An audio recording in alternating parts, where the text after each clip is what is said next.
Rain Man. It was a dark and stormy night. Jacob hated rain. He'd always hated it, even when he was a kid, when it prevented him from going outside to play. But even as a young adult, he found the darkness, the wet, and the gray skies depressing. No romantic walks in the rain for him. No, no, no. The one time he'd tried, he'd caught a chill and wound up with pleurisy and spent a week in bed. A week in bed alone. And when he was well enough to venture out again, it was to discover that she had ditched him while he was ill. Damn rain.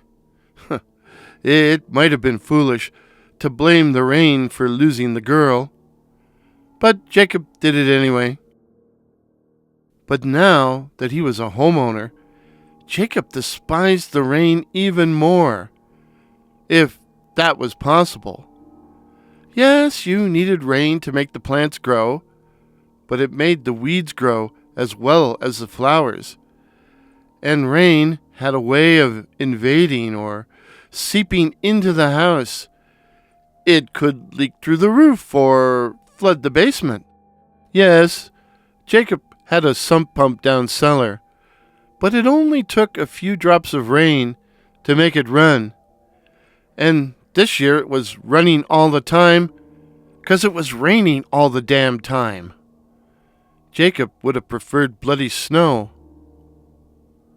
Jacob first saw him, or it, on a rainy night after the darkness had taken control. Jacob had been looking out his front window when he noticed the man standing in the road across from his house. Look at that poor fool, caught out in the rain, Jacob said to himself. But then he noticed the figure wasn't moving. It was just standing there, getting soaked. Idiot, Jacob said, before going to bed and forgetting all about it. But when he looked out his front window the following night, when it was once again raining, the man was still there in the darkness and the wet, except he was closer to the house this time. Closer to the house. Much closer. Jacob felt a sudden stab of fear. What was the man doing there? Standing perfectly still in a raging downpour. And why was he standing there? Jacob couldn't see him clearly in the murky darkness. He was just a black silhouette, standing perfectly still, like an ebony statue. Jacob also stood perfectly still, watching the man who was watching the house. And the entire time that Jacob stood there, the man never moved. Eventually, Jacob went to bed, but it took him a long time to go to sleep. He kept listening to the rain and wondering who he was, what he was. It kept raining. The next night, Jacob refrained from looking out, afraid he might see the man and that the man would have moved closer to the house. But as he lay in the darkness of his bedroom, he could feel the man standing outside in the downpour. And the next night, someone or something knocked on the front door and kept on knocking. Jacob told himself to get up and look through the peephole, but he was too afraid. So he just lay in bed, cowering, as the knocking went on and on and on and on and on. Eventually, towards dawn, both the rain and the knocking ceased, only to return with the darkness the following evening, which is when Jacob got mad. He was angry with himself for his fear of the rain and for allowing some idiot to terrorize him. Well, he was going to stop it now. Jacob leapt out of bed and entered the hall, only to find the carpet was wet. Wet? It was soaked, squelching under his bare feet. The entire hallway appeared flooded, and worst of all, he found the front door was wide open. He slammed it shut and proceeded to search the house, and the sodden trail led to the bathroom, the door of which was closed. Jacob swung it open and turned on the light. The bathroom was empty. But no.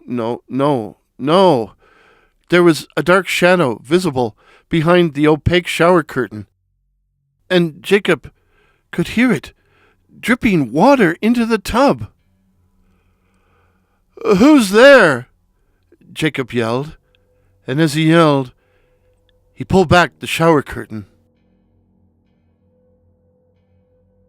When Jacob didn't show for work or answer any phone or text messages, the police were called to perform a wellness check.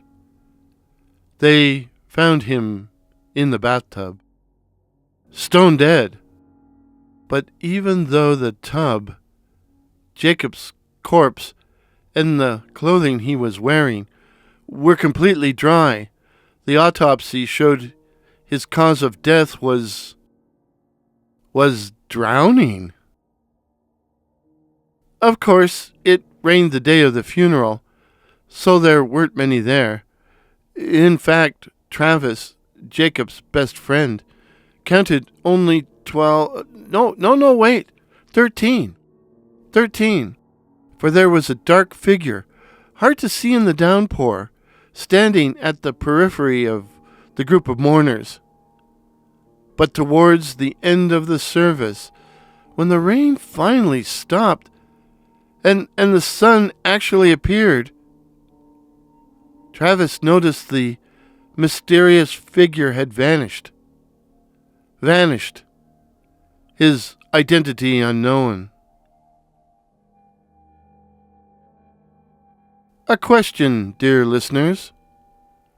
Was Jacob killed by a paranormal entity?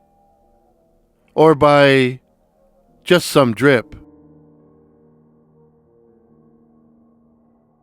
If this is your first visit to my channel, please consider subscribing. My name is Warren, and I write and tell original ghost stories and original horror stories featuring such cryptids as the Night Floaters, werewolves, and the Black-Eyed Children. So again, please consider subscribing. Please help me to reach my goal of 2,500 subs. Till midnight. Cheers.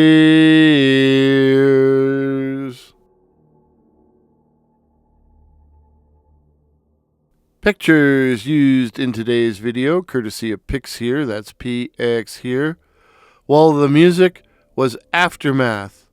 Aftermath by that patron of the internet, Kevin MacLeod. Aftermath, which always makes me think of a dark and stormy and rainy evening.